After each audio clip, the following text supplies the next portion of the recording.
नहमदुहु व नुसल्ली अला रसूल करीम अम्मा बाद। पश्चिम बांग्ला राज्य ऑल इंडिया मुजद्दिदिया मिशन सर्वधर्म सम्मेलन कमेटी के सदस्यों हैं हम मोहम्मद आसिफ।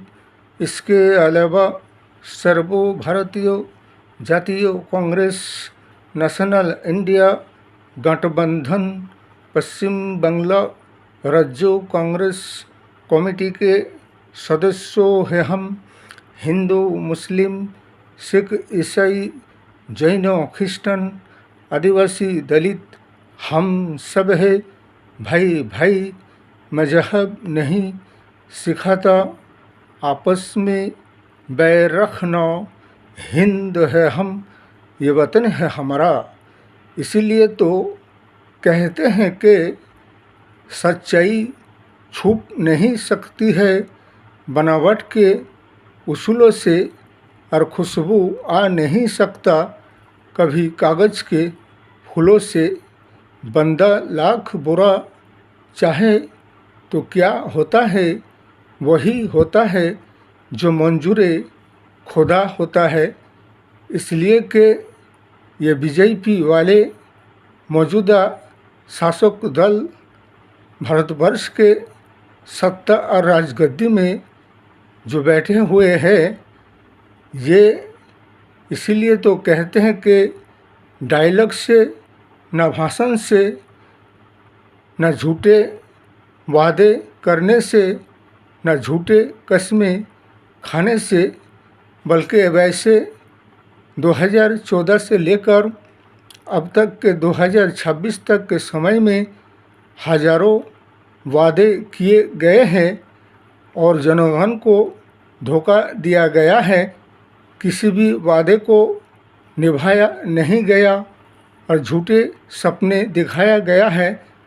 और इसीलिए तो कहते हैं कि ये जातीयतावादी राजनीति और भारतवर्ष के संविधान ने, आईन ने, कानून ने जो भारतवर्ष के 140 करोड़ जनगण को और सारे जाति धर्म समाज वाले को जो संविधान ने आज़ादी स्वाधीनता दिए थे, अपने अपने मजहबी स्वाधीनता, अपने अपने ज़िंदगी जीने की स्वाधीनता, आज वो 2014 से लेकर अब तक के समय में वो स्वाधीनता आज़ादी किसी भी व्यक्ति के पास नहीं रह गया है और ना ही किसी मजहब और धर्म जाति समाज वाले के पास वो स्वाधीनता आज़ादी है। बल्कि कांग्रेस के शासन काल में और जो कांग्रेस सरकार ने भारतवर्ष के जनगण जनसाधारण को जो अधिकार हक संवैधानिक तरीक़ा से दिया था, लेकिन यहाँ बीजेपी शासक दल आने के बाद क्या देखा जाता है, कभी किसी विशेष जाति धर्म वाले के ऊपर उनकी मजहबी धर्मीय स्वाधीनता पर प्रतिबंध पाबंदी लगाया जाता है। किसी विशेष जाति धर्म वालों के खिलाफ कार्रवाई होता है, उन्हें टारगेट किया जाता है। किसी विशेष एक जाति धर्म वाले के खिलाफ हेड स्पीच, लेक्चर, वक्तृता, भाषण दिया जाता है, जिससे कि देश और समाज में अमन शांति भंग हो और एक सांप्रदायिक की वातावरण पैदा हो। ऐसा ही तो करते आए हैं 2014 से लेकर अब तक। बल्कि विदेशों से ना काला धन वापस आया, ना ही जनगण के अकाउंट में 15 लाख रुपया आया, वो भी एक जुमला और धोखा था। अच्छे दिन लाएंगे नोटबंदी करके, वो भी एक जुमला और धोखा था। इसके अलावा ना जाने क्या क्या दिन ना देखना पड़ा। अभी तो ऐसा हम एक न्यूज़ चैनल और समाचार में देख रहे थे कि मुसलमानों के खास करके मुसलमान के ऊपर बीजेपी शासक दल और उनकी प्रशासन का ऐसा रवैया देखा जाता है जैसे कि अभी ईद के छुट्टी में मदरसा के कुछ लड़के छात्रों जो दूसरी शहर के मदरसा में अपना पढ़ाई करते हैं, बिहार से वो महाराष्ट्र पुणे जाते हैं, लेकिन उन्हें गाड़ी से बाहर निकाला जाता है, उतारा जाता है। उतारकर उनसे पूछताछ किया जाता है और फिर पुलिस आईन कानून उनके खिलाफ कार्रवाई करने की बात करते। अरे भारतवर्ष में 29 राज्य हैं, हर एक राज्यों के बासिंदा इंसान कहीं भी वो किसी भी भारतवर्ष के राज्यों में जाकर अपना शिक्षा, तालीम, ज्ञान, इल्म हासिल कर सकता है।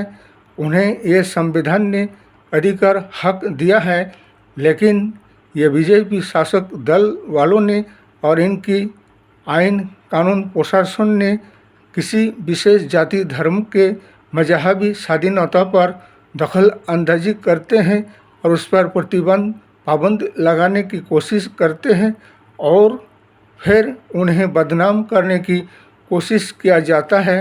यह तो हाल है देश और राष्ट्र और समाज का। इसलिए 140 करोड़ जनगण से हमारा यही कहना है कि अब के बाद एक परिवर्तन, बदलाव की ज़रूरत है।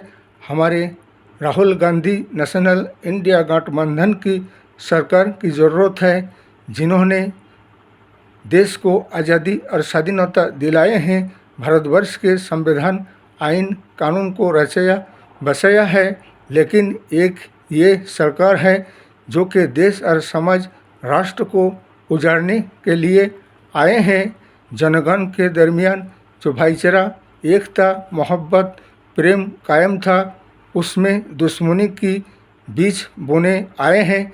इसीलिए जो भी 5 राज्यों में इलेक्शन और निर्वाचन है, हमारे भारतवर्ष के 140 करोड़ जनगण से यही कहना है कि अब के बाद परिवर्तन, बदलाव की ज़रूरत।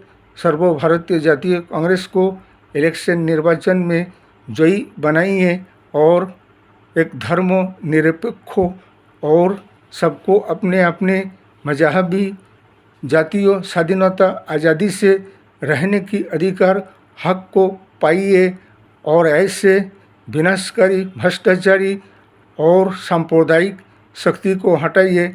जैसे कि अभी पश्चिम बांग्ला में भी निर्वाचन है, इसमें भी ज़्यादा से ज़्यादा बीजेपी मुक्त बांग्ला राष्ट्र बनाओ और सर्वभारतीय जातीय कांग्रेस को भी वोट दो और ऐसे सांप्रदायिक शक्ति से देश और राष्ट्र को बचाओ।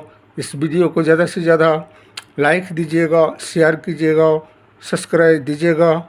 जय हिंद, जय संविधान, जय भारत।